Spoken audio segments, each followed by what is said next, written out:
Hello, everyone. This is Titilayo Olubajo. Welcome to another episode of Lunch and Learn. I am so honored and thrilled to have our first male guest on this show. It's such an honor. Let me read his bio and I'll bring him on stage. So, Mr. Taiwo Akinlami is a social development lawyer, is a child protection advocate, and founder of the Taiwo Akinlami Academy, known for his work in Africa and the US on child safeguarding, family strengthening, and legal enlightenment. He is a specialist in child protection and he's also recognized for lawprenuership. That's actually the first time I heard that term. That's law and entrepreneurship, and has consulted for organizations like UNICEF and the British Council. He's an author of books and articles and has written extensively on topics including citizenship, human rights, and lawpreneurship, which he publishes in various media outlets. His work has been recognized by organizations like the British Council and showcased at events, including the EMEA Child Safety Summit by Google and Facebook. He was also the youngest person to be interviewed on Nigerian Television's Authority, that's NTA, one-on-one show in 2000. And the bio could go on and on and on. But what inspires me the most is his heart for service, his volunteerism. And I'm wondering maybe perhaps during the course of our conversation together, he will be able to share a little bit more on how and why he serves. But without further ado, I'd like to bring on stage Barrister Taiwo Akinlami. Thank you so much, sir. Thank you, madam, for having me. It's my pleasure to be with you today. You're welcome. Can we start with a little bit of humor? Our conversation today is on creating systems to build digital discipline in children. So, sir, what was your first phone and how disciplined were you with it? Well, if I recall, I think my first phone would be, I think what they call 3310. Nokia. Nokia 3310. It was nothing to behold. It was not, I don't think we could browse on it.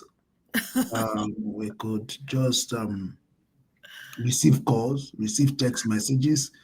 There was no WhatsApp. Oh my God. I think there was a limit to how you could be distracted, because there was a limit to what you could do on it. I think I also used one phone that I think that one was a Motorola. We used to call it Pemipada Oromi. I mean, it was very heavy. And there was no hands free, so you have to put it in your ears. Then, well, so basically, I think that's the much I can remember. That was when phones were fun and not tool of distraction. That's true. When it was actually a means of communication. Yes. Oh my goodness. Let us go into this conversation, sir. A lot is going on online. There's a lot of conversations around tech use, on AI. Our children are getting exposed soon. In fact, they're the digital children, right? They're exposed right from birth even to technology and perhaps some of the vices that come along with that. There's one word that goes around this conversation. That's what systems. But I'd like to hear your thoughts on what a system is and if every family is capable of creating one. Well, let me begin by commending your work.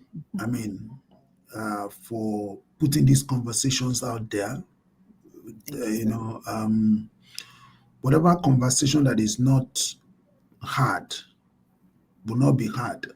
When I talk to people, I say, when I address seminars and all of that, I say, I encourage people to ask questions. I said the only question you will ever ask is the question you never ask. Never asked. You don't end up asking a question that about something that really germane to you that you really want to know, Mm, then you do not get the answer.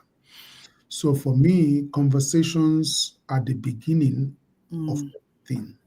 You know, mm, um, revolutions, transformations mm. begin with conversations, communication.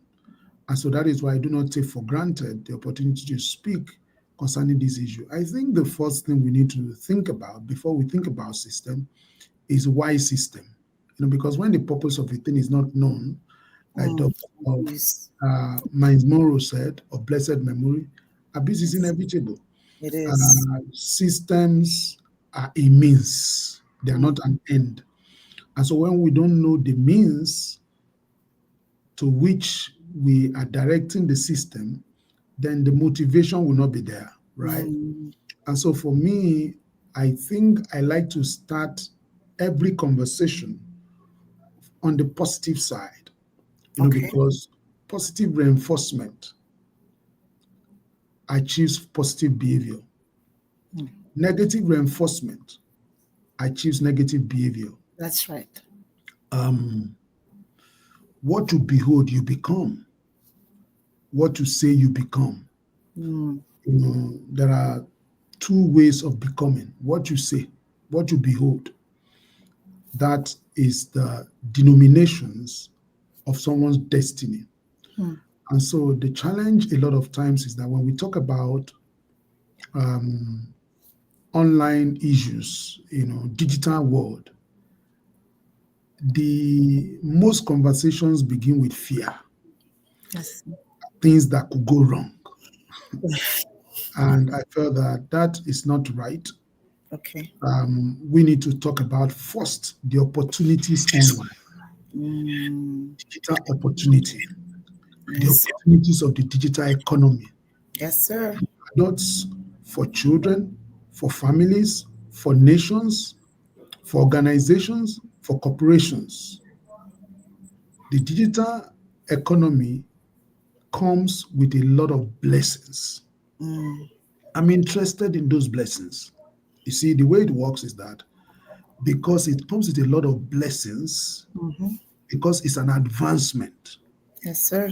it's progress, because it is that, because of the huge opportunities that exist therein, there's therefore risks. Mm, Now, so there's nothing that is of worth, that is of critical importance, mm. that is of high value, that does not come with risk. As a matter of fact, the higher the opportunities, the higher the risk. The risks. And so for me, my campaign has been that let's look at the opportunities. Let us discuss the risk as a topic inside the opportunities. Mm, Let the opportunities be the forerunner in our discussion. Then from there, we identify risk. You see, when we have the conversation the other way around, when we talk about the risk, the risk, there's every tendency that our children are going to think that it's all about the risk. Who mm, just take risk for the sake of taking risk? There's nobody in this world who takes risk for the sake of taking risk. Even yes. Jesus was so that he said, for the joy step before him, he endured Yes. the cross. Endure the The cross. reason why he endured the risk and the pain is because there's a joy set before him. There is. So, There is. so for me, the foundational thing is the fact that we have to understand that there are huge opportunities today.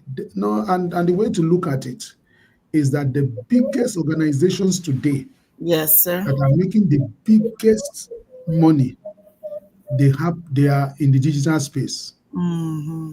that are employing the highest number of people, they're in the digital space. It's not in oil and gas, real estate. The real estate now is digital economy, right? Yes, sir. The biggest, look at Zoom, look at StreamYard. These are companies that took off. Hmm. They've been in existence before COVID, but during COVID, they took off. There's somebody in Nigeria who said they were begging him with shares in Zoom. Come and buy shares in Zoom. Peter Obi said he never took them serious. He never knew it could be anything that would blow up. But you see, during COVID, lockdown, these platforms blew up. They became $1 million or $1 billion platforms. Look at Calendly. Mm-hmm. Those are players in the digital economy. So I don't Yes, want to throw away all of that. And when I want to talk to my 4-year-old, yes, I sir. begin to talk to him about the problems online. I don't want him Mm, to associate online with problem. no Associate online with opportunities because we want him to be a opportunities. player Mm, in the space. Like Mr. Lawrprenuership would say that today we are not a parenting company. We run a parenting organization, yes, but sir. we're not a parenting company that has to go digital. We're a digital company who is providing parenting services. That's how you must see yourself. Mm, If you mm. are a school, you are not just a school that is trying to go online. You are an online business that runs a school. So Foundation of whatever we do today has to be digital because the world has gone completely digital. that's And right. so that is why, for me, I must first recognize the opportunities. Upon recognizing the opportunities, I must now ask myself, how do I benefit from the Benefit from opportunities? it. And after identifying how do I benefit from the opportunities, it is upon that foundation, those two foundations of recognizing the opportunities and how I can benefit Mm, for myself and for humanity that I begin to build the the structures systems. of a system. Yeah. Mm. Wow. Wow. I love the way you reframed you reframed the situation quite nicely and eloquently, sir. It is true, there are opportunities that are available to us. I mean, want to make sure that the foundation of the discussion is laid correctly so that the right associations can be made. So thank you. Thank you so much, sir. So now that we've touched on the opportunities, I believe we can still use the same nomenclature to discuss how every family can create one, can create a Yes. system. Yes. Yes, sir. I can. So let me quickly also say that um, systems are inferior to people. Okay.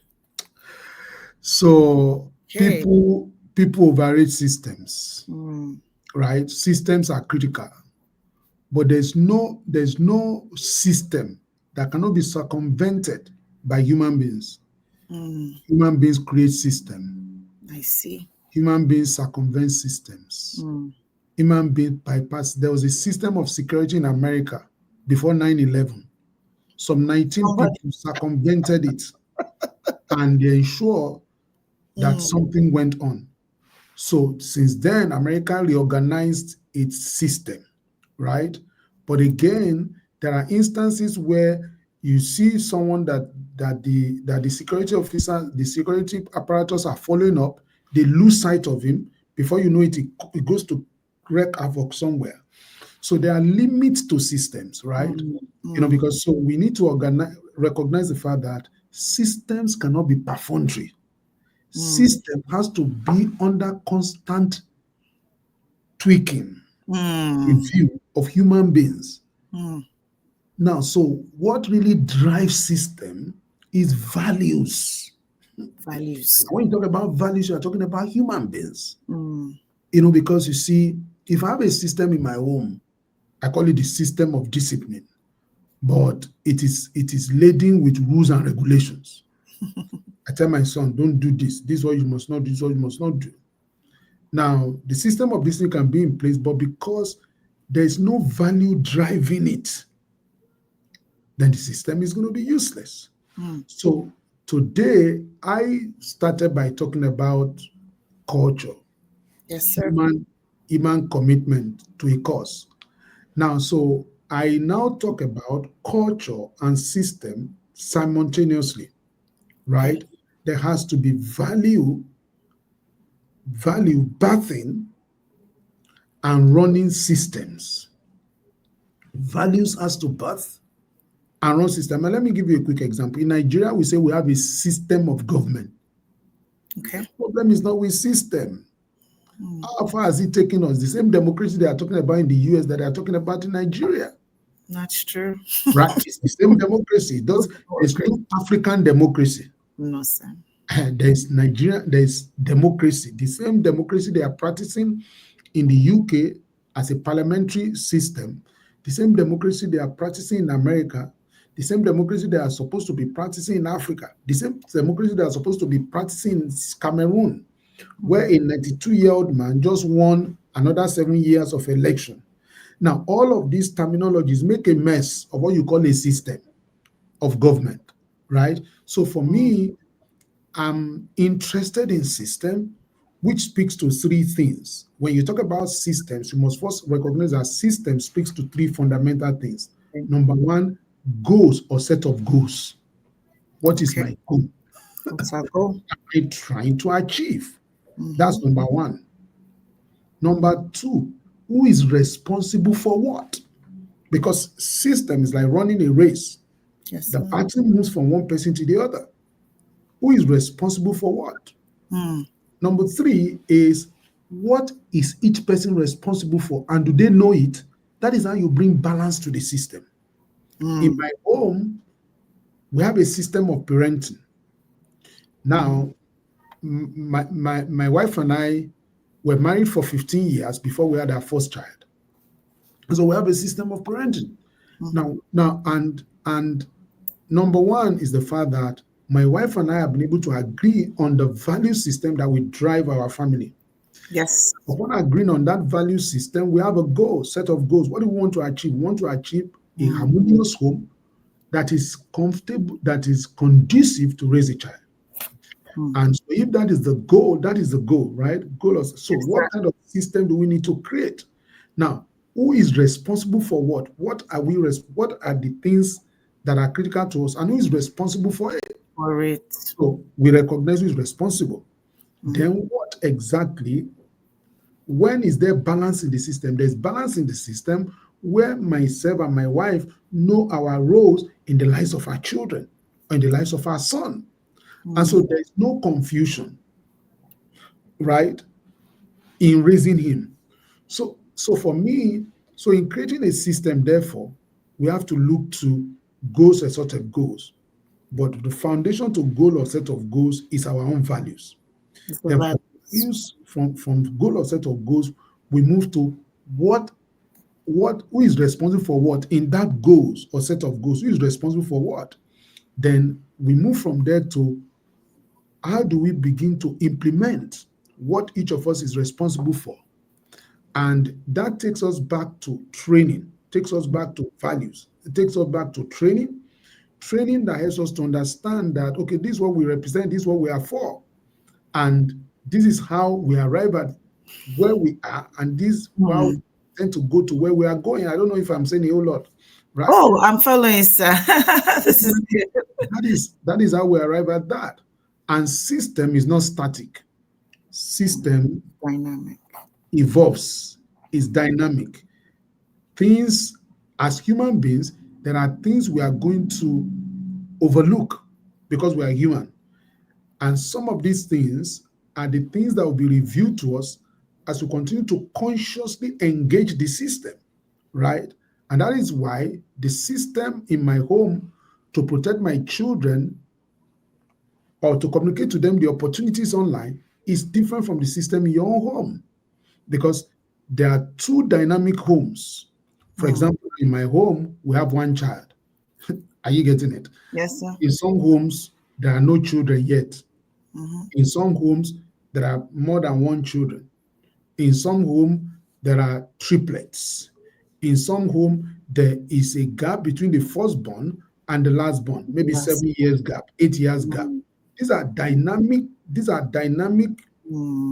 compositions of families. So we cannot here begin to recommend what Yes, should be, what a system should be, but we can only try to define what it is what it to the is. best of our ability. That one, system speaks to goal or set of goals. Number two, in that goals or set of goals, we have to identify who is responsible for what. In that, identifying who is responsible for what is the person able to live up to his or her responsibility? Is he able to live up to it? Because if it's one thing for you to say you have a system in place, this person is responsible for this thing, but the person is not trained, the person is not equipped, the person is Yes. not empowered, the person is It's- going to make a mess of the system, right? Yeah. That is why it is important that as we continue to journey on in talking about the digital space, we need to recognize that the stability of the digital space is our value system. Mm, mm. So much wisdom here, sir.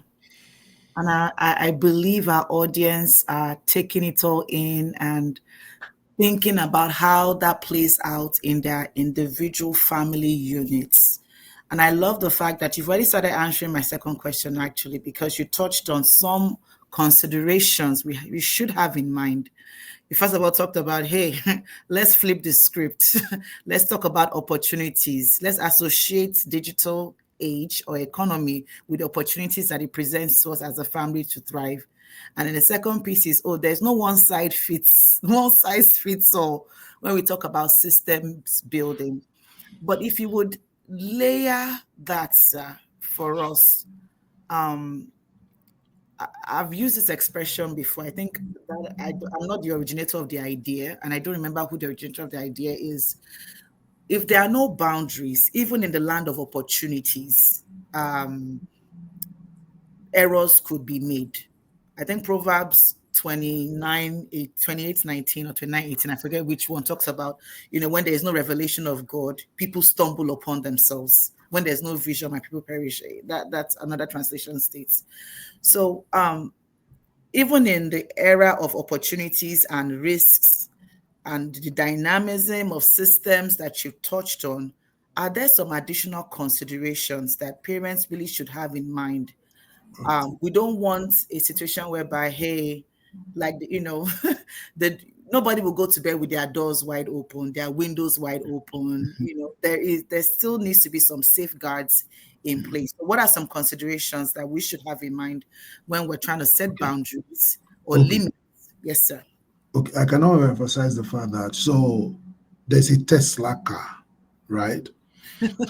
And there's Mercedes, Yes, Toyota, all of these cars. yes, sir. Nobody equates them with problem. Mm. When we're going to discuss a Tesla, we discuss it from a place of a tool of effectiveness. Yes, sir. Mm-hmm. We're going to discuss a Mercedes, even if 1,000 of it was recalled last week because they discovered a fault. They don't talk about it from the fact that Mercedes is now a problem, right? Uh, They discuss it because the Mercedes Benz can be used by armed robbers, can be used by adulterers, can be used by pastors, can be used by imams, can be used to drop children in school, can be used as somebody who wants to go and gun down students in school. All of these people, all of these things, a Mercedes Benz, a Tesla can be used for, right? yes, sir. That means, therefore, that the problem is not with Tesla. The problem is not with Mercedes Benz. The problem is not with Toyota. The problem is not even with the knife or the gun. In my kitchen this morning, when I was doing the dishes, there were several knives. Mm-hmm. I'm never sleeping and be afraid that my wife will come and use one of them to stab me. But that same knife can be used to kill somebody. That's right. But it's a tool in the kitchen. We have many of it like that. So the question, therefore, is that it's not about the knife. I want to emphasize. It's not about the Tesla. It's not about any of these brands. It's not about internet. It's about the values of the people who use the internet. Now, so in life, boundaries are a non-negotiable. There has to be boundaries. Where Okay. I come from. So the conversation about opportunities is not a distraction or a subtraction from the place of opportunities. The conversation about opportunities is not a distraction or a subtraction from boundaries. Okay. There has to be boundaries. That Okay. is not negotiable in life. If now where I come from, They say oko kì í jẹ́ ti baba kó má làálàá. Oko kì í jẹ́ ti baba tọmọ kó má làálàá. That is, if a piece of land or a farmland belongs to a father and a son, there must be boundaries. The father, it belongs to a father and a son, there must be boundaries. Must be There must be boundary. boundaries for different reasons. Boundaries are not dichotomy. Boundaries are not divisions. Boundaries are the lines we put in place for the purpose of order. Another name for boundaries is order. Order. So whatever conversation we are having that does not have respect for boundaries, whatever relationship that does not have respect for boundaries, my 4-year-old is my life outside my wife, right? My wife comes for then the 4-year-old. But there are boundaries in my relationship with him, right? I also need him to understand those boundaries because he's going to go out there to relate with people. I don't want him to think that life is without boundaries. So this morning we're reciting fruit of the spirit, right? And so we're talking about those things. And one of the things we spoke about in the fruit of the spirit is self-control. That is boundaries. I mean, you recognize there are all kinds of things out there. You just need to have boundaries in life. So any human being that does not respect boundaries is not going anywhere. The book that I read says, he that has no rule over his spirit is like a city without wall. City Right? without walls. Yes, sir. So for me, there has to be boundaries. But you see, there are two independent conversations we must have. Opportunities online are limitless. There are 3 kinds of people online, that I've identified. Or maybe for one, you have the fun seekers. They just go online to go and Entertainment. entertain themselves, because that entertainment is not us, and it's not wrong to seek entertainment. But if that entertainment is coming from a place of value, you will know that you can't send your nude picture to anybody as part of entertainment, because there's a value guiding your search for entertainment online, right? Now, so there are people who are online who are just there to abuse people. Now, that is their game plan. Yes, sir. If they are online to abuse people, if you have certain values that are meant to protect you from them, you will not become a victim. The same way you will not become a victim in the physical world, in the physical world, the same thing, you will not become a liability online, or a victim online. There are people online who are there to sell their products. Again, if you go online now, it's not every product that you see that you must buy. If not so, you are going to go bankrupt. So whichever way, if you go online, there are people who are there to catch fun. Yes, sir. If you are there to catch fun, all works and no play make Jack a dull boy. You are going to catch fun according to values. Right? I catch fun online, right? But Yes, sir. what kind of fun does my value allow me to catch? Number 2, there are people who are there to defraud people. My street knowledge combined with my value, or my value combined with my street knowledge. So nobody can call me now and say, hello, we can see that your money is being moved out of your bank. I'm calling from your bank. We can see that your money is being moved out of your bank. To ensure that the money is not moved, give us some code so that we can move the money to another account. How can my bank, that is supposed to be keeping my money, be calling me to say my money is being moved? I'm not the same bank that is supposed to protect my money, that I have a contract with them, that if anything happens to my money without my consent, they are going to be liable. How can they now be calling me? It's like I put a security man at the gate. The security man is calling me to say, come. They're about to attack this house.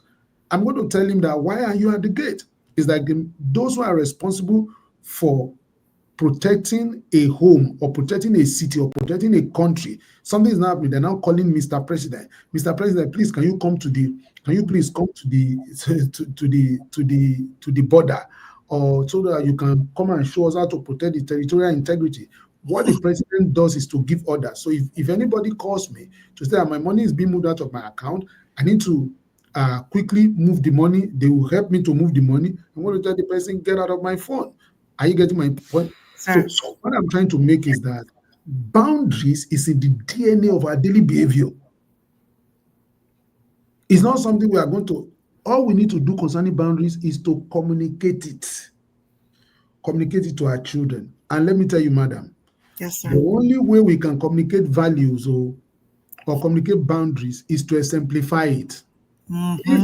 my wife and I sit down in the sitting room, both of us are on our phone, because we don't want to disturb, we give our boy another phone. If everybody is busy, we are sitting beside ourselves and we are chatting with ourselves. We Mm. have not recognized the boundaries within the family. There's a guy that I interviewed I think 2 years ago. He's a police officer. He says in his home, he's a police officer in the US, in the county where we are. He says Franklin County. He's a police officer in Columbus. He says, when it is a rule in our homes, we don't bring phones to the dining table. We don't. We don't. When you are coming to the dining table for dinner in the night, he said that's the time they have to eat together as a family, except weekends.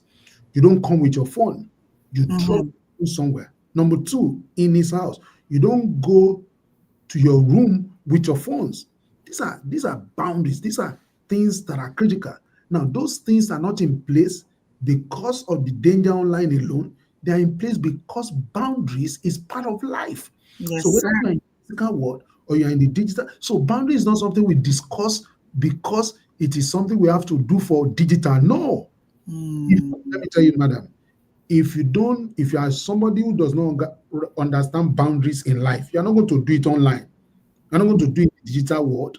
Ah, wow. Children raised to understand boundaries as part of Boundaries life. in life. Don't say when you go to school.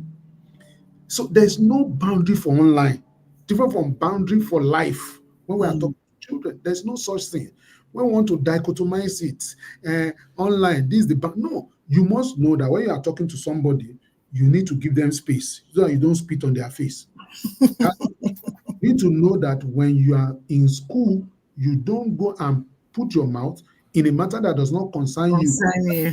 Become a meddlesome interloper. You must know that when you are talking to your teacher, there's a level of decorum that is required to talk to your teacher. There's a level of decorum that is required to talk to your friends. There's a level of decorum that is required. There are level of decorum that is required to talk to your principal. There are things concerning the family you don't just say outside. Not because I'm not talking about a child being abused who is reporting it, but there are things that are peculiar to a family that you don't say outside. These are family conversations, family decisions, family conversations, family matters. Our children must understand all of that. It is a total package. There is no boundary for online. See, the challenge I have is that we are trying to, you see, online now, look at, you are in Houston, Yes, sir. I'm in Columbus. We're having this conversation. Many years ago, we could not. No. So online has become part of our lives. Yes, I sir. travel a lot. I go to Nigeria and other parts of the world. When I'm there, I'm FaceTiming with my family. We're able to have conversation. I discuss with my son. We take photograph. I take photograph. I screenshot those things. I send them to my wife. I send them to him. I call. So digital has become part of our lives. So it is only. Let me tell you something. The only time we are trying to separate digital from what it has become is when we want to talk about abuse. Why? Digital is already part of us. Is there a way we can now live without being a participant or a commander in the digital economy? Is there a way we can live? Is there anything we can do? When I was growing up, we used to do pen pal. What was pen pal? I would write to Daily Times and say, I want a friend in Kafanchan. If you're in Nigeria, I want a friend so place. Daily Times will now publish my pen pal thing, bio, and say Taiwo Akinlami is a student in St. Joseph's College, Ondo, and he wants a friend in Kafanchan. So somebody in Kafanchan will read it and say, oh, I like Taiwo Akinlami's bio. I like his picture. Then that person will now write to Daily Times. Daily Times will now publish the person. Me and the person will now be meeting online. So we can now be writing letters. So we write a letter. It can take 1 month for the letter to get to me. I also write the letter back. All of that has changed. It's no more the way we make friends now. We go Mm. to Facebook and make friends. We go to LinkedIn, we follow people. We go Yes, to Twitter, we follow people. We go sir. to Instagram, we follow people. How come we are trying to separate what has become part of our lives today, something without which we can no more breathe? The Bible says, in him we live, we move, we have our being. In In, this economy today, we live, we move, we have our being. If you are not, a participant, and I'm saying, if you're not a participant, then you are churching yourself. And please note, when you also go online, there are two fundamental things. There are people are online, for example, social media now. Social media is their business. They bring product there. Are you getting it? yes, They sir. create content. They call them content creator. All that they are selling is their humor. All that they are selling is their speaking. All that they are selling is their knowledge. They make money from online. And there are people online is their funnel. They are selling something somewhere. So social media is the sorry. What I'm saying is that there are some people now. Social media is their business. That's why they bring their comedy. That's why they bring their speech. So they monetize their knowledge On, online. Right? online. Some Okay. people, sorry, I keep messing it up. They monetize themselves their work on social media, right? India. And now there are some people now. Social media is a funnel. Is the funnel through which they invite people to their world. Maybe okay, there's a training somewhere that they are running, there's a program they are doing somewhere. So you have to understand where you are in the equation. Wherever you are, understand that I believe that there are enormous opportunities online. I believe that risk comes with the package. I believe that boundaries comes with the package. I believe that there are boundaries is everything, and boundaries online must be boundaries offline, and boundaries in life. If you don't get it, if you don't get it, you are going to get into trouble.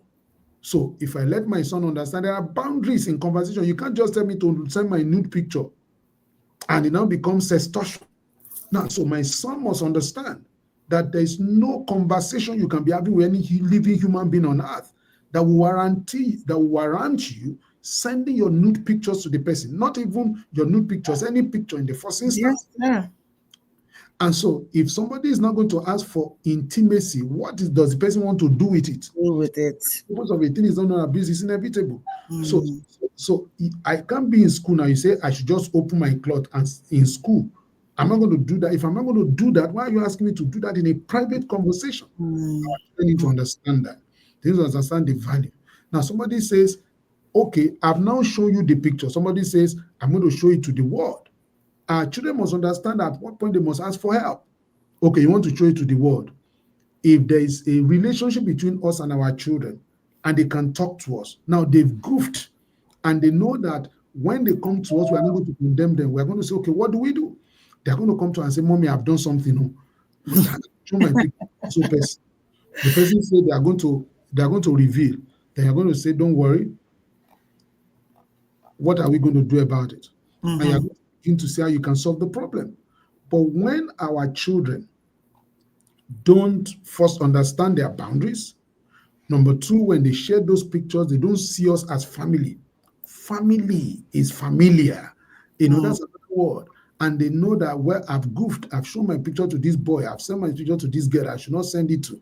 I can talk to mommy. I can talk to daddy. Mm. So those are fundamental issues. Now, there's a problem which is important that I identify. The problem is we are giving to machine power they don't have. We're attributing and ascribing to machine, Wow. ChatGPT, Facebook, Instagram, the power they don't have. We are saying that they are the one making our children to do stuff, something that is dependent on prompting.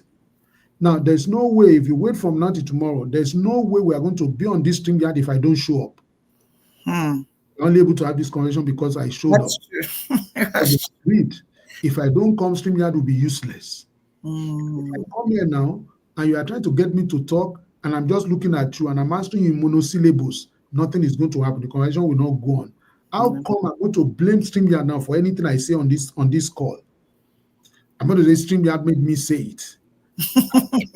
I can't even blame you for anything I say on this call because I'm expressing my opinion. You have asked me questions, right?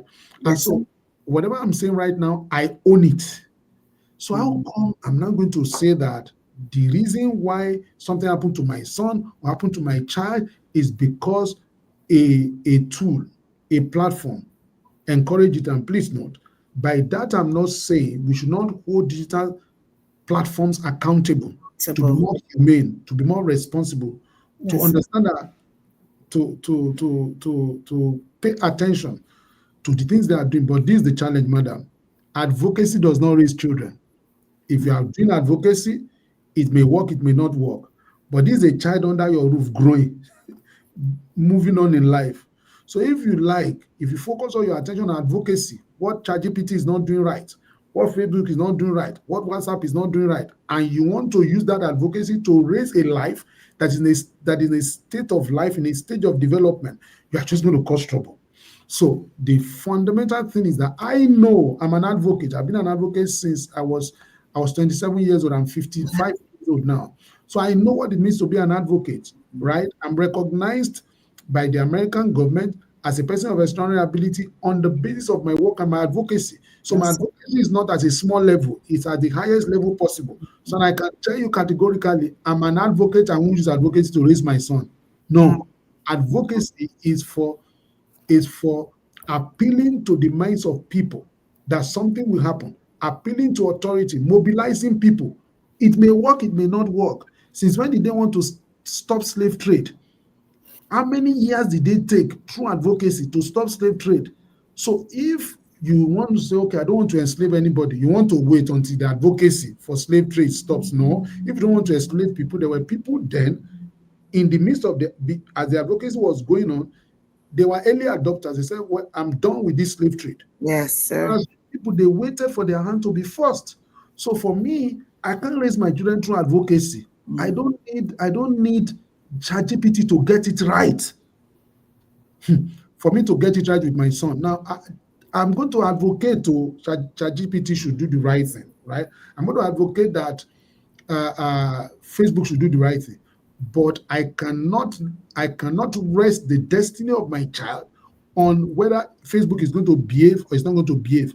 So whether Facebook behaves or it does not behave, it is my responsibility to inculcate enough value in my children or in Yes. my so that they can do the right thing and they can be protected. They will not become another statistics. The statistics out there, 7,000 children, some children. Those are human beings. My child is not part of the masses. My No. child will not become statistics. My No. child is a person, it's not statistics. That is why it is my commitment to make sure he does not become a statistic, she does not become a statistic. When they are counting those statistics and is stacking up, he must not be part of them. She must Mm. not be part of them. She must stand out, he must stand out. But if that is going to happen, it's going to be true work. I put out my son out of daycare for a month. He's going back on Monday now, because I wanted to fix some things. And I told the mother, I said, well, we were discussing yesterday, he's going to go back on Monday. We watch it for 1 week. If I'm not still persuaded, we remove him again. Now, the fundamental thing for me is that the responsibility, I was looking at my son yesterday, nothing was happening. I was close to tears. I was looking at the beauty that he is. I was looking at the glory that he is. I was looking at the Yes. potentials that is in him. And I was saying that I can't compromise this for anything. I grew up in Ado Ekiti. There are two names they call children there, which is very, very important, which has defined for me who children really are. They call children Ogowere, glory, informative stage. Ogowere, Ogowere, glory, informative stage. Let me tell you something, madam. That glory may never come. That glory may be darkened. That glory may be shorter. Now, the gap between Ogowere and Ogonla, that is glory in formative stage and glory in a manifested stage, is It's handling, handling. is our efforts or lack of it. Another name they call children in Ado Ekiti, in Ondo, where I grew up, is Eshowewe. Treasures in an evolving state. Mm, Treasure. That's what mm, you call it, Eshowewe. There was a program they did on OSRC that time, Ondo Broadcasting mm. Corporation. You know what they call the name of the program? Eshowewe Ori Radio. Treasures informative stage on radio, Eshowewe Radio. And I remember the song they used to sing that time. Àwa lẹgbẹ́ Eshowewe orí rédíò tí a jọ OSRC a kí gbogbo yín pé ẹ káàbọ̀. Right? So that is treasures.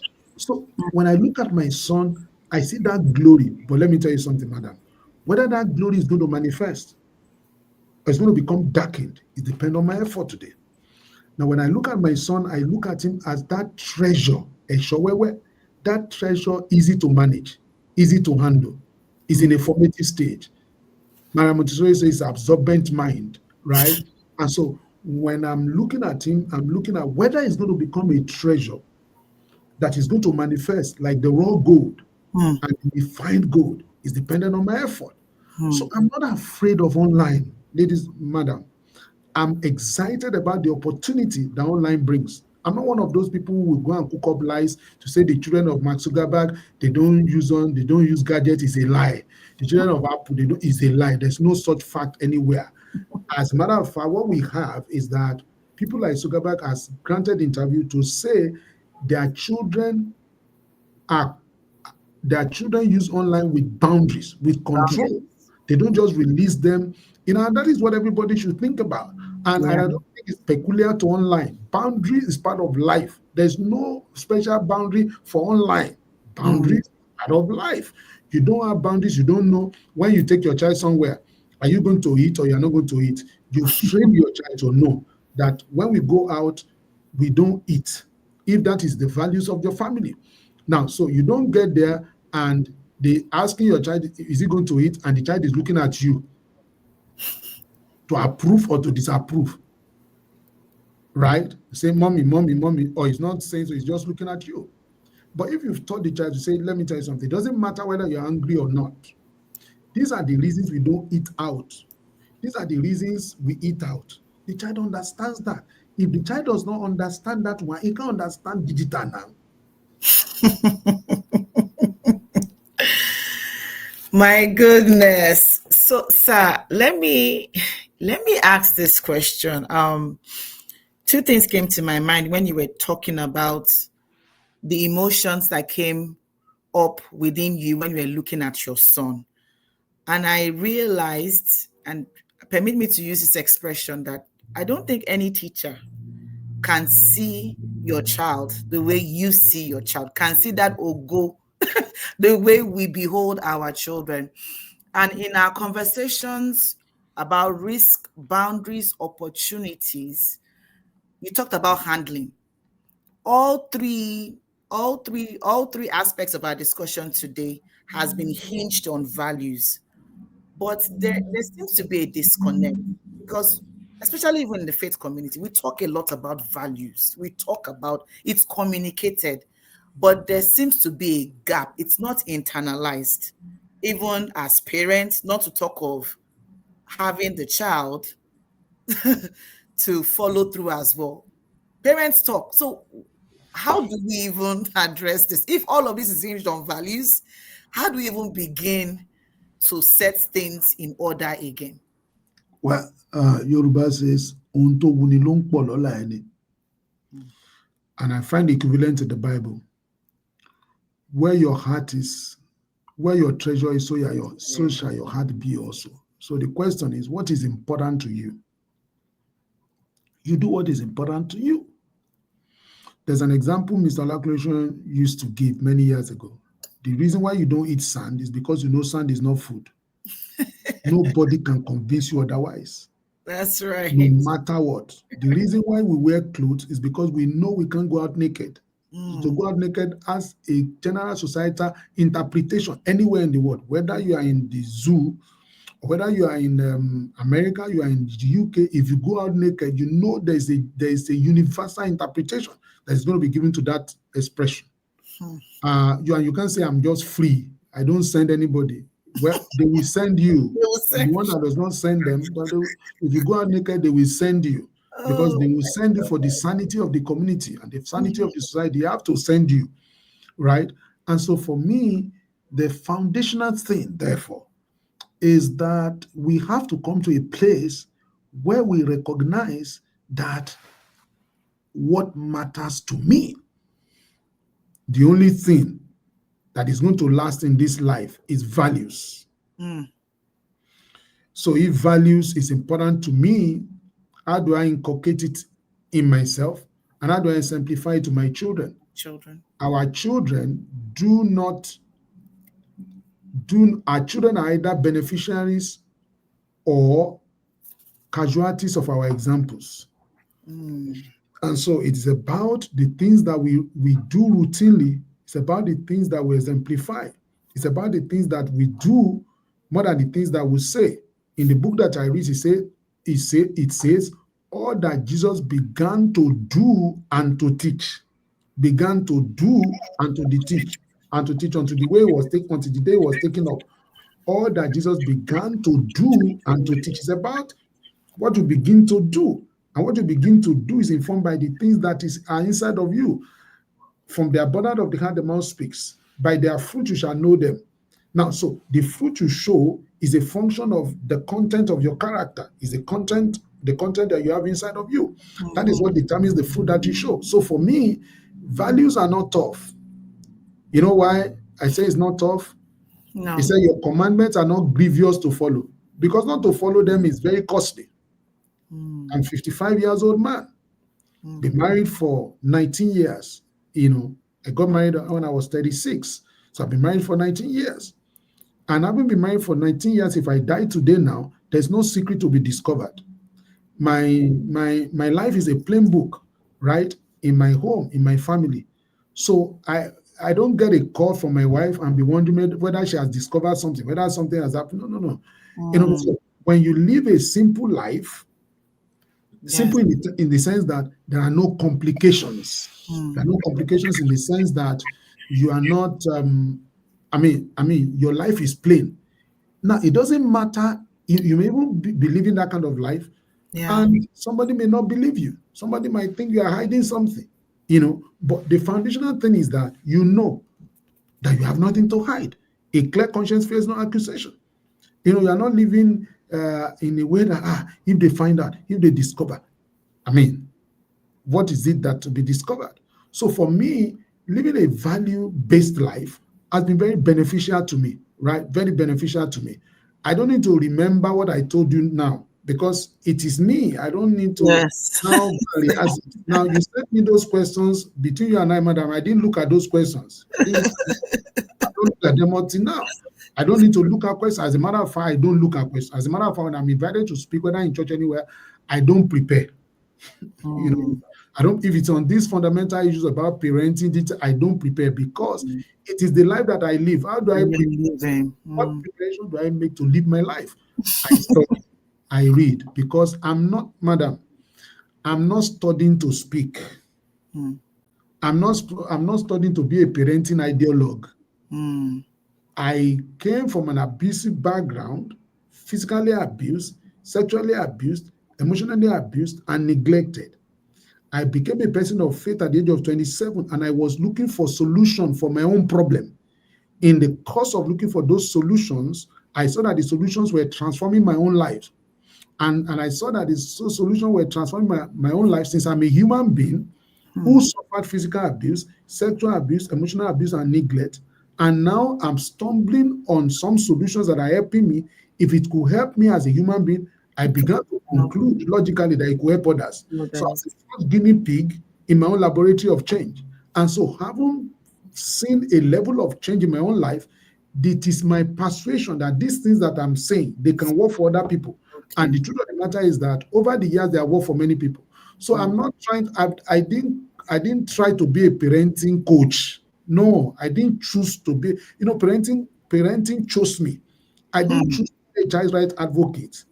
It chose me. I Chose didn't you. choose to be anything. He said, "Blessed be God, the Father of our Lord Jesus Christ, the Father of all comfort, who comforted us in our trouble, so that the same comfort we have received, we're able to comfort others." That Comfort is, us. I didn't sit down somewhere and say, "What career must I pursue? Parenting is lucrative. What career must I pursue? Child's right is lucrative. What career must I pursue?" Maybe if I was not abused growing up, maybe if I did not go through everything that I've gone through, maybe I won't be doing the things that I'm doing Right. today. Mm. So for me, my greatest motivation and my greatest commitment comes from the fact that I suffered some things, comes from the fact that I know the impact of those pain. Nobody can explain it to me. Nobody needs to explain it to me. I know it. I know what it means to lose your virginity at the age of 6 and to be serially sexually abused for 2 years from age 6 to 8. I know what it means. I know what it means to be like a stranger in your own home. When my father wanted to beat me, he would tie my legs, he would tie my hands, he would strip me naked, and he would say what the punishment is Saturday, and he would beat me like that for half a day after Mm. tying my legs and tying my hands. Now, I know what it means to be abused in school. I was nicknamed Devil in primary 3, age 10. I know what it means to be wrongly accused. I know what it means to be unjustly treated. I know all of these things as a child. Nobody needs to tell me. And so when I began to find help for myself and I began to see a level of transformation, please note I'm still work in progress. Now, nobody needs to tell me to go and talk about it. Needs to beg me. Now that I now talk about it, and some people now find it worthy to reward me for it, to pay me for it. I mean, that is just double blessing. Because whether you pay me for it or you don't pay me for it is a therapy. I will talk about it. Now that you now say, okay, I can pay you for it, I can give you a green card for it, I can make you our citizen for it, I can you know, be recognized in the committee of experts for it. You see, in 2014, I was speaking at a program organized by international schools in Lagos. There's a guy called Modium. Modium came from the UK. They invited somebody from the UK, somebody from the US. Mhm. I was speaking on child protection. When I finished, Modium held my hand and said, I love your approach to child protection. It's highly philosophical. Now, I was talking about my life. So for me, I don't use slides because slides are going to distract me for what I want to say. So when I'm asked to speak, I ask myself, which part of what I know do these people need? Lord help me. Mm. Because life. And note, I research daily. I'm on top of my game. I'm reading Mm. daily. I'm searching daily. I'm aware of what is going on in my field. I don't need an invitation to do that because I want to be better. I want to be a better husband. I want to be a better father. I want to be a better community leader. I want to be a better professional. So on daily basis, I'm trying to get at something or get into something that can help me to be better. Now, somebody asked me, which is your best speech now? It's going to be this one Mm. if I don't get to give another one. If this is my last, I don't know. But you see, my best effort, my best speech, my best writing is the last one that I write when I'm not able to write again. So for me, those are fundamental issues. So for me, nobody needs to beg me to embrace values, please, because I know I saw the damage Mm. that living a non-value based life did to my father. I Mm. saw it. I knew how he died in penury. And the day he died, we on the day he was being buried, we were taking him to where he was being buried. He was building a house which he never completed. And that's where we went to bury him. And when we buried him in that place, it's also important to know that a few years after, we had to go and exhume his body and go and not bury him because he couldn't finish that place. That place became waterlogged. We also did not feel it was important for us to invest in it. So we had to go and rebury him. We went to exhume his body, repackage him, and go and bury him in a public cemetery. Now, but the day we were going to bury him, we were taking him to that place, I was crying. I was not crying because we lost him. He was 82. I mean, I tried. Mm. I was crying because I was saying, this is not the way to go. Ah, because my father died, the newspaper in our hometown, Ekimogu News, did not carry it that he died. Mm. The newspaper in Ondo State did not carry it that he died. In the area where he was trying to build the house that he did not finish, he did not know that somebody died. We were going and somebody came and said, "Who is this man?" I said, "If I tell you his name," and I'm telling you true life story, when we're going to bury my father. So if I tell you his name, will you know him? Where do I start from? So I said, well, for whatever it is, what his name is Lawrprenuership Akinlami. And that's why I told the person we're moving. And when we got to the graveside, I was just crying profusely. Not because we lost him, but because if Taiwo Akinlami, right, said his birth was not registered, right? But by the contributions that he made, his existence was registered. So his birth was not registered, but because of the contribution that he's made, his existence was registered. He registered his existence by himself, which means if Taiwo Akinlami did not register his existence, there wouldn't have been any record that he came because his birth was not registered. I can go on and on. My goodness. My goodness. Thank you so much, sir. Thank you so much, sir. That really settled it. I'm looking at what I thought I would have asked. but maybe I would coin it this way. I will coin it this way, sir.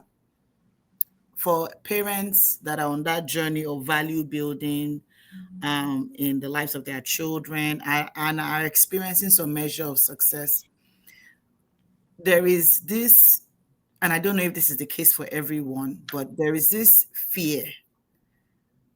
There's this, sometimes fear comes up within that, oh, all I'm doing might still not be enough.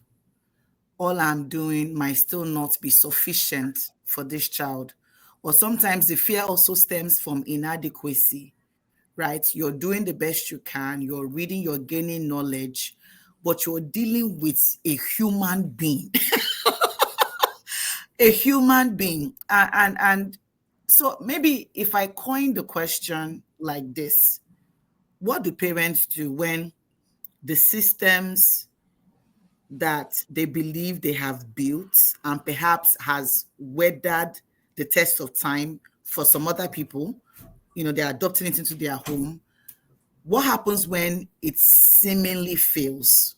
What happens when the parents are at a crossroad?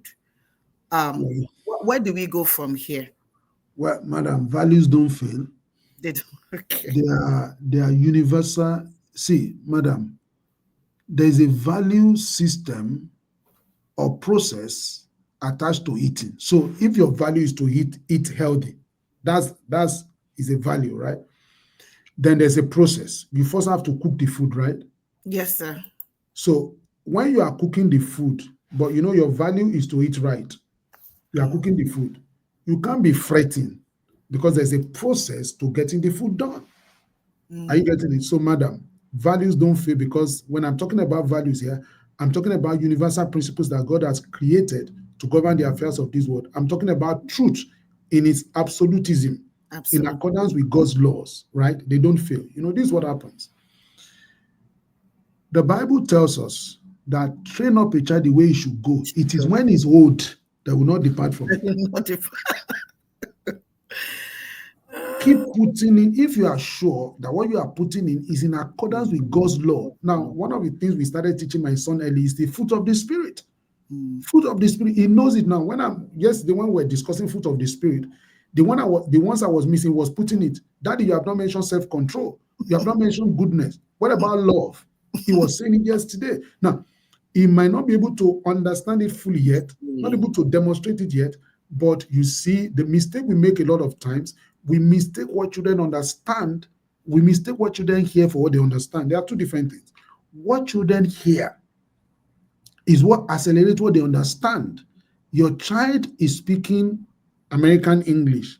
Now, you are speaking Nigerian English. This morning, my son was saying something. Many times I don't get what he's saying. I try to ask my wife, what is he saying? And my wife has to tell me, because his English is completely different from my own. If you want to go by the English we speak at home, it should not be speaking American English. It should be speaking the English we speak at home, the type I'm speaking to you right now. But you see, because what he hears is what activates what he says and what he understands. A lot of times we want to wait for children to understand before we begin to say, forgetting that when a child is going to speak for the first time, the child speaks the dominant language of the environment in which the child is grown up, which means when we don't speak to the child early, we change ourselves. We fail to take responsibility on time for what the child hears. I'm concerned about what my son hears. I'm not concerned about what he understands. As I keep telling him what he hears is going to be as what he hears is going to accelerate what he understands. And this is the point. Paul said, when I was a child, I spoke like a child. I behaved like a child. When I became an adult, I threw away childish things. That's how it works. So see, this is what happens, madam. When I was a child, I spoke like a child. I behaved like a child. When I became an adult, I threw away childish things. The challenge is we are so concerned about the fact that the child is speaking like a child, is behaving like a child, that we are not preparing the child for adulthood. So that when the child becomes an adult, he can drop childish things. We keep harassing the child. We keep shouting. We keep concerning ourselves with the fact that the child is speaking like a child. We keep concerning ourselves with the fact that the child is behaving like a child. So Then good. we don't sow the right seed that will make him to become an adult, because throwing away childish things is only guaranteed by Natural one thing. consequence. Speaking like stop speaking like a child is only guaranteed by one thing: becoming an adult. Now, if the child never becomes an adult, he's going to continue to speak like a child, though he's an adult in age, because when you talk about age, now there's mental age, there's physical Yes. age. Some Yes. people, they grow up physically, but they don't grow up mentally. So when the child becomes an adult, he's still going to be a child. When you go to the English dictionary, one of the definitions of a child is an adult who behaves like a child, right? So my son now speaks like a child. He cries. He does all of those things. I'm not concerned about his crying. I'm not concerned about the things he says as a child. I keep Expected. focusing on who he needs to be. I keep Yeah. focusing on his development. I keep sowing the Yes. right seed that will make him to become an adult, because I know that when he becomes an adult, he's going to throw away childish things. He's going to stop behaving like a child. Parents kill themselves on potty training. I was never potty trained. Are you getting it? But at some It's the point in my cost life, of diapers, sir. at some point in my life, at some point in my life, I stopped putting on myself, right? So the foundational thing is that there are some things that will be taken care of. But if you know that you are sowing the right seed, when it's old, do not depart from it. When I was a child, I spoke like a child. I behaved like a child. When I became an adult, I threw away childish things. So our focus must be in helping our children to become adults, so that they themselves, they will outgrow childish things. Mic drop, as they say. Thank you, sir. Thank you, madam. Oh my goodness, we have run out of time. I wonder if our audience have any questions, or do you permit me, sir, to wrap up with, because I want our people to know how to find you, how to partner with Power Parenting Challenge. But maybe before we discuss that, sir, is it okay to ask one more question before we? I love asking this question to Yes, please. all of You my can. guests. So thank you, sir. Thank you, sir. Thank you, thank you, thank you, sir. So what story would you tell your 13-year-old self to help you get ready for the kind of life that you're living today? What Well, story would you tell? what story will I tell my 13-year-old? My Self. 13-year-old did not exist. Okay. Didn't exist. I was a child who did not experience childhood. There are two different things. Childhood is childhood is an objective reality of what a child must experience. Note, madam, childhood is the objective reality of what a child must experience. The Okay. reality of childhood. So many people, they were children who never went through that objective reality. What they experience is the opposite, right? they so for example, the body of a child is not meant for sex, but I was introduced to it at the age of 6. That is childhood in reverse. So I keep telling people I was not raised, I was erased. Are you getting it? So my 13-year-old, what that I survived, that I survived is by the mercies and the grace of God. Right? If I were in prison, life would have been fair. If I were in Yaba taking tablet, life would have been fair. If I were dead, life would have been fair. Are you getting it? So, but by virtue of God's grace and glory, I beat all of those, and I'm where I am today. So my childhood is nothing to behold. My childhood is not anything I recommend to anybody. I couldn't even have a conversation with myself. All the conversation I had with myself before I became a person of faith was negative conversation, telling myself the things that I've heard repeatedly from my parents. I'll tell myself, you can't do anything right. I'll tell myself, before I became 27, I became a person of faith. You are stupid. I'll tell myself, how did you think you were going to get it right? I told myself, so because everybody was getting it right, you too, you want to go and try it. You think you were going to get it right. Now, by reason of auto-suggestion, all those things that have been told to me, my parents were long dead. I was saying them to myself.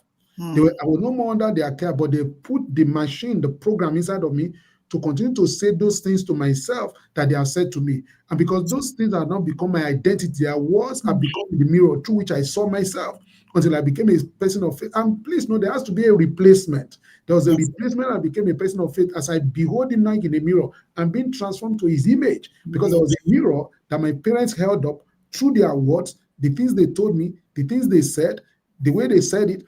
Now, all of that became my mirror through which I saw myself. But you see, when I became a person of faith, another mirror was presented before me. So the book says, as I now behold that one as in a mirror, I'm being transformed into the same image that I'm seeing in the mirror. You know, the mirror that I had before, as I beheld that one, I've been transformed into the same image of Omolasan, useless child, stupid, idiot. I was being transformed to that one. Every characteristics of an idiot, every characteristic of a fool, every characteristic of a bastard, all of those things were the mirror that was held up before me for 18 years. And when I became 18 and I left home, the mirror has become erected in my psyche. So I did not need to look at the mirror again. I have become a reflection of the mirror permanently. And so when I began to behold him like in a mirror since age 27, now I'm being transformed into another image according to the picture in that mirror, what I see in that mirror. So for me, my 13-year-old, what am I going to tell you? I will tell you that you are a product of mercy. You're a product of grace. There's nothing in you that predicted today except God's grace. There's nothing in you that predicted today except God's mercy. There's nothing that predicted there's nothing in your experience that predicted today except God just had mercy. But for the mercy, so I understand that scripture that says it is by his mercies that we are not consumed. My story. You lived it. Wow. Thank you so much, sir. Thank you. This was beyond expectations. This was beyond. Thank you for being authentic. Thank you for what you had to go through to be the man that you had today, and a blessing to all of us, the entire body. We're so grateful. But I don't want us to close out this conversation today without our audience finding out how to reach you, how to be a part of the work. And then one of the things that you shared with us just last week, Saturday, was that we're explorers. So how can we be a part of this exploration, this work, this great work of child safeguarding? How can we be a part of it? Tell us what the dreams are and how we can be a part. Well, for me, my commitment in life is to make sure that no child is abused under my watch. Yes, and to achieve that, we have to build an environment, a world fit for children. And so I'm committed to building that world fit for children where no child is abused. It appears impossible, but it's my commitment that no child is abused under my watch. And there's no way we can achieve that without building a society that is fit for our precious children, right? And so I share my thoughts on my Instagram account at Taiwo Akinlami. That's my Instagram account. I have a YouTube channel, Taiwo Akinlami YouTube channel. I'm on Facebook, Taiwo Akinlami. I think the first point of contact is to follow me on social media, Twitter, Facebook, Instagram, Taiwo Akinlami, LinkedIn. Then you follow my thoughts, you follow some of the things that I do, and we can take it from there. We run a program which I call Legacy Now Leadership Academy. When I turned 50, I began to think that it was important for me to begin to pour myself into people, right? To sell this passion, this commitment to other people, right? So we started that project. We're starting the 5th cohort now. I spent 3 months or thereabouts with people in class every week, not through camera. Me, I showed up, every week, and I had that conversation. The purpose of that is to help people to. So there's a class there that I call Passion to Profit. How do you translate a passion to profit? How do you feed your dream? How do you create, content for your dream? How do you communicate? I'm also trained in communication for development. So I put all of this together in a 3-month program, where I meet with my people every week.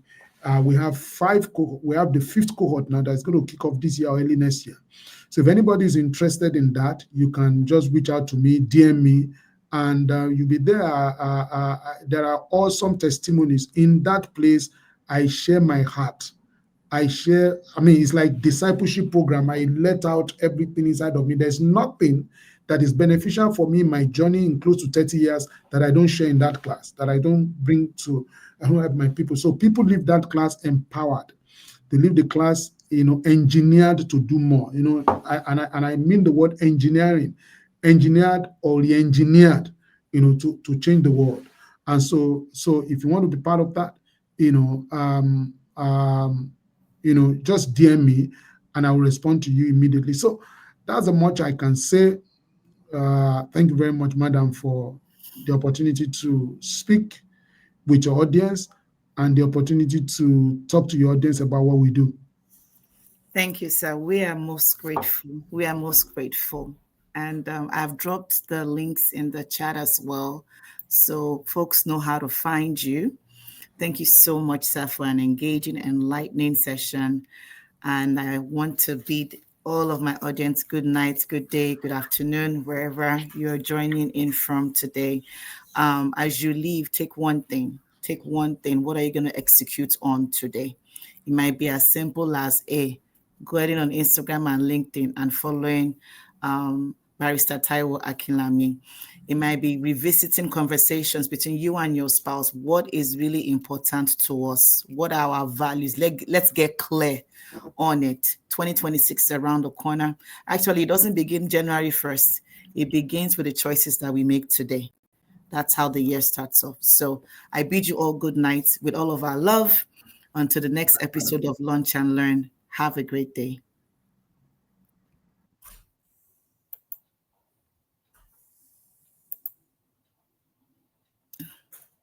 Yeah, it's already gone. I could just call it.